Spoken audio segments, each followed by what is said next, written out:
Assalamualaikum warahmatullahi wabarakatuh. Alhamdulillah. Allahumma salli ala sayyidina Muhammad wa ala ali sayyidina Muhammad. Kaum muslimin dan muslimat dimanapun berada, mengawali perjumpaan kita pada kesempatan ini, kita akan melanjutkan podcast tentang Sirah Nabawiyah, di mana episode sebelumnya pada Ramadan yang lalu, yaitu 1443 Hijriah, pada episode ke-30, kini kita melanjutkan pada episode ke-31, yaitu pada Ramadan tahun 1444 Hijriah, atau tepatnya pada 2023. Kaum muslimin dan muslimat dimanapun berada, kembali kita berjumpa pada podcast kali ini. Kita akan membahas kajian dari perspektif Sirah Nabawiyah dengan topik atau tema kita pada kesempatan ini adalah Hijrah Nabawiyah. Mengawali prolog ini kita akan membahas tentang Hijrah Nabawiyah. Pada kesempatan ini, sebagaimana mestinya, tetap didampingi ataukah dibahas langsung oleh guru kita, Al-Habib Abdurrahman bin Kamil As-Sagaf, atau dikenal dengan Habib Abdurrahman Ternate. Beliau akan mengkaji tentang atau mengawali kajian kita pada bulan Ramadan ini dengan tema tentang Hijrah Nabawiyah. Menarik kelanjutan dari Sirah Nabawiyah kali ini. Saya langsung menyapa Habib. Assalamualaikum warahmatullahi wabarakatuh. Waalaikumsalam warahmatullahi wabarakatuh. Habib, kali ini kita akan mengawali prolog pada bulan Ramadan. Sebelumnya saya mengucapkan selamat menjalankan puasa Ramadan kaum muslimin dan muslimat dimanapun berada. Habib, hari ini salah satu tema kita yaitu tentang Hijrah Nabawiyah. Bagaimana inti ataukah kajian kita tentang tema ini dalam perspektif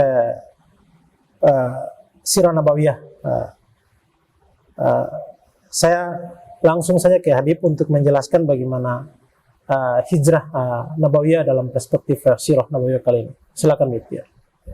Assalamualaikum warahmatullahi wabarakatuh. Waalaikumsalam. Alhamdulillahi rabbil alamin. Allahumma salli ala sayyidina Muhammadin wa ala alihi wa sahbihi ajma'in, amma ba'du. Mungkin sebelum kita membahas secara historis terkait hijrah Nabi Sallallahu Alaihi Wasallam dari kota Makkah menuju ke kota Madinatul Munawwarah, mungkin terlebih kita ketahui dulu makna daripada hijrah itu sendiri. Nah, para ulama ketika menjelaskan makna daripada hijrah, sebagaimana dalam sistematika pembahasan ilmiah, dibahas dari aspek kebahasaan dan juga definisi. Al-hijrah ini sendiri diambil dari kata hajara, yahjuru hajran. Menurut Al-Imam Said Muhammad Murtada Az-Zabidi dalam kitab Tajul Arus, dan juga menurut Al-Imam Ibnu Manzur dalam kitab Lisanul Arab, hijrah itu adalah antonim daripada al-wasl. Al-hajru diddul al-wasl. Hijrah lawan kata daripada al-wasl. Artinya al-wasl itu menghubungkan. Berarti lawan kata dari menghubungkan adalah memutuskan. Akar kata hijrah berasal dari kata tersebut, yang artinya memutuskan. Adapun pengertiannya dijelaskan oleh para ulama, di antaranya Al-Imam Ibnu Arabi Al-Maliki, ulama kelahiran tahun 468 Hijriah, wafat 543 Hijriah. Beliau tafaqah inda Al-Imam Al-Ghazali, termasuk muridnya Al-Imam Al-Ghazali. Belajar kepada Al-Imam Hujjatul Islam Abu Hamid Al-Ghazali yang lahir tahun 450, wafat 505 Hijriah. Beliau mengatakan makna hijrah atau pengertian hijrah itu artinya al-khuruj min daril harbi ila daril Islam, yaitu berpindah atau keluar dari tempat peperangan menuju ke tempat Islam. Ibnu Qudamah juga memberikan definisi yang sedikit berbeda. Beliau mengatakan al-hijrah maknanya al-khuruj min daril kufri ila daril Islam. Hijrah artinya keluar dari wilayah kekufuran menuju kepada wilayah Islam. Nah, ini secara etimologi maupun secara terminologi. Jadi hijrah kalau kesimpulannya bisa kita pahami maknanya al-intiqal, itu berpindah, atau maknanya al-khuruj, keluar. Kalau dalam kamus kontemporer disebut dengan berimigrasi. Makna daripada al-hijrah. Di dalam Al-Quran Allah Subhanahu wa ta'ala memberikan gelar ini kepada orang-orang mukmin dari kalangan penduduk Makkah, atau kita kenal dengan Gobila Quraisy, suku Quraisy, disebut dengan Al-Muhajirun. Kemudian tujuan hijrah mereka ke tempat yang dinamakan Yathrib, dan nanti diganti oleh Nabi namanya menjadi Al-Madinah Al-Munawwarah. Penduduk asli dari suku Aus sama Khazraj daripada penduduk Madinah yang membantu menyambut kedatangan saudara-saudaranya seiman dari penduduk Makkah disebut dengan Al-Ansar. Dan ini diabadikan di dalam Al-Quran di surat At-Taubah ayat 100. Wasabiqunal awwalun minal muhajirina wal ansar walladzina taba'uhum bi ihsan radhiyallahu anhu wa radu'an. Orang-orang terdahulu dari kalangan muhajirin dan ansar, makna terdahulu yang awal beriman kepada Nabi, dan orang-orang yang mengikuti mereka di dalam kebaikan. Allah ridho kepada mereka dan mereka ridho kepada Allah. Nah, istilah yang digunakan di sini al-muhajirun adalah penduduk Makkah yang beriman kepada Nabi kemudian berhijrah menuju ke kota Al-Madinah Al-Munawwarah. Dan istilah yang digunakan al-ansar di situ adalah penduduk asli kota Madinah yang menyambut dakwah Nabi dan membela Nabi, menolong orang-orang yang berimigrasi dari Makkah ke Madinah dari kalangan kaum muslimin, disebut dengan gelar Al-Ansar. Maka disinilah terjadi ikatan persaudaraan yang diikat oleh Rasulullah SAW antara Al-Muhajirin wal Ansar di bawah persaudaraan yang disebut dengan ukhuwah Islamiyah. Nah, dari sinilah awal mula daripada pandangan-pandangan para ulama terkait masalah hijrah. Nah, hijrah yang ini dinamakan al-hijrah al-hissiyah. Masanya sudah berakhir sejak Fathul Makkah. Jadi mulai dari awal hijrahnya Rasul sampai mereka membebaskan Makkah pada tahun 8 Hijriah, maka durasi waktu itulah masih disebut hijrah hissiyah. Setelah dari masa itu, hijrah hissiyah ini yang konkret ini sudah selesai.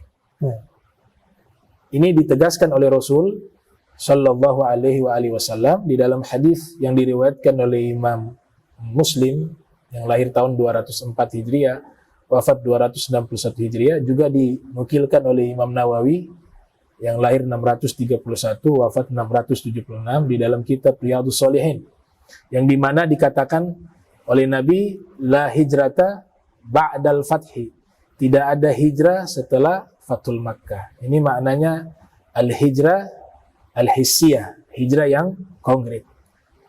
Adapun al-hijrah al-ma'nawiyah, dia berlangsung sepanjang zaman, yang maknanya al-intiqal minasyarr ilal khair, berpindah dari keburukan menuju kebaikan.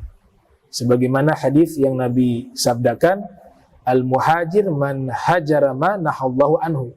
Orang yang berhijrah itu adalah orang yang meninggalkan segala sesuatu yang dilarang oleh Allah Subhanahu wa taala. Ini maknanya al-hijrah al-ma'nawiyah yang sifatnya abstrak. Dia berlangsung sepanjang zaman. Nah, ini kurang lebih pengertian baik dari sisi etimologi maupun terminologi terkait makna al-hijrah tersebut. Ya, terima kasih. Ada beberapa hal penting yang mungkin perlu dijelaskan kepada umat muslim ya, atau muslimin dan muslimat, yang saya bisa sarikan dalam penyampaian Habib dari sisi filosofis tadi ya, tentang hijrah ya, dari Makkah ke Madinah. Yang pertama, Habib, secara real yang menjadi alasan utama atau alasan inti kenapa Rasulullah hijrah. Baik. Mungkin itu penting. Ya, dipertanya. Silakan. Jadi latar belakang sehingga diperintahkan hijrah Ya. ya, Rasul dan sahabat-sahabatnya itu karena kaum Quraisy sudah mengetahui penduduk kota Madinah mereka telah memeluk agama Islam, sehingga mereka sudah bisa melihat bahwa ini agama Islam akan berkembang. Maka mulailah saat itu mereka meningkatkan intensitas di dalam menyiksa, menganiaya kaum muslimin, khususnya dari kalangan du'afa. Nah, dari saat itulah Rasul menyaksikan sendiri kalangan-kalangan sahabat yang mereka dari kalangan du'afa dalam keadaan tertindas, teraniaya, maka turunlah perintah hijrah itu. Untuk mereka saatnya keluar dari tempat tersebut, yaitu kota Makkah, menuju ke tempat yang lebih aman untuk menyelamatkan juga keimanan mereka, keislaman mereka, dan juga penindasan yang mereka alami. Maka itulah latar belakang daripada hijrah Rasul Sallallahu Alaihi Wasallam dan juga para sahabat dan keluarganya. Namun ini semua berdasarkan perintah Allah. Ya, Allah Ta'ala yang memerintahkan, sehingga beberapa waktu Nabi tidak langsung memutuskan untuk keluar dari Makkah. Karena Nabi menunggu titah perintah dari Allah. Setelah turunnya perintah, kemudian Rasulullah berhijrah dengan para sahabatnya. Yang luar biasanya, Nabi hijrahnya paling belakangan. Tapi sahabat-sahabat lainnya diperintahkan berhijrah terlebih dahulu. Nah, ini gambaran seorang pemimpin yang sejati, mengutamakan keselamatan masyarakatnya, umatnya dibanding dirinya sendiri. Ya. Ini yang disebutkan di dalam pepatah Sayyidul Qaum Khadimuhum. Pemimpin satu kaum adalah pelayannya mereka.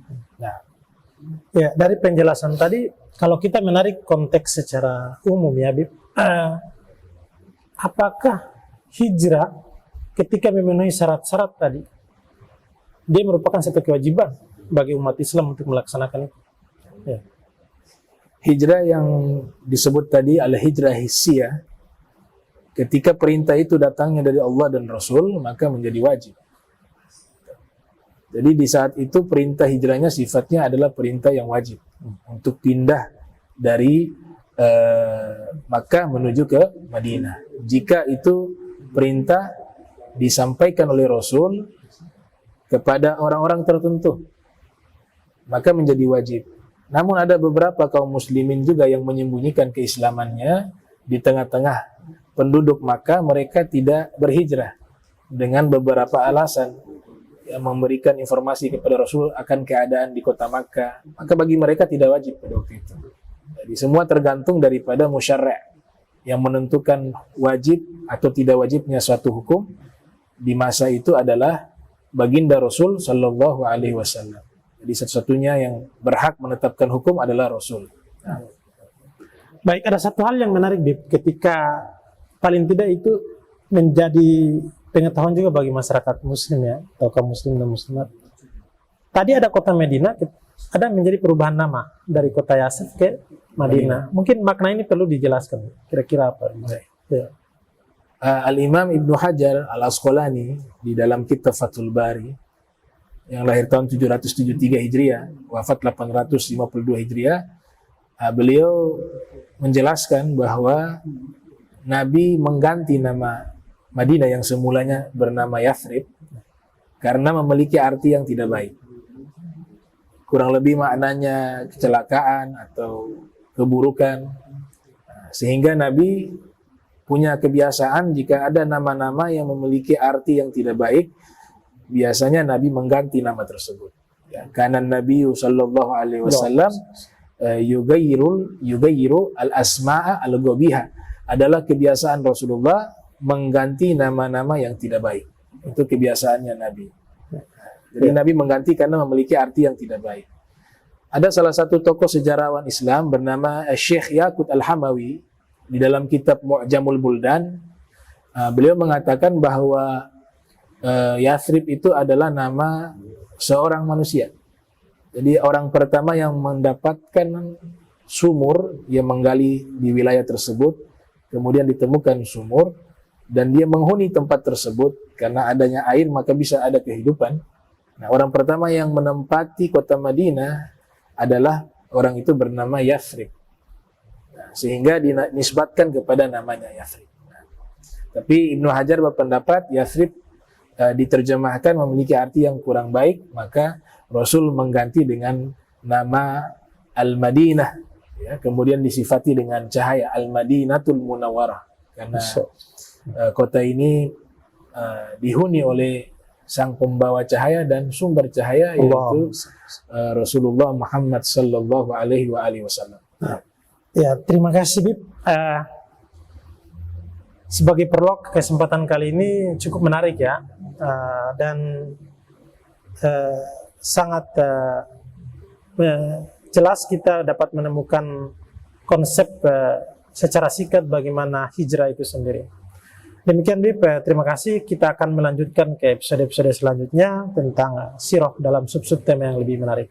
Assalamualaikum warahmatullahi wabarakatuh. Waalaikumsalam warahmatullahi wabarakatuh.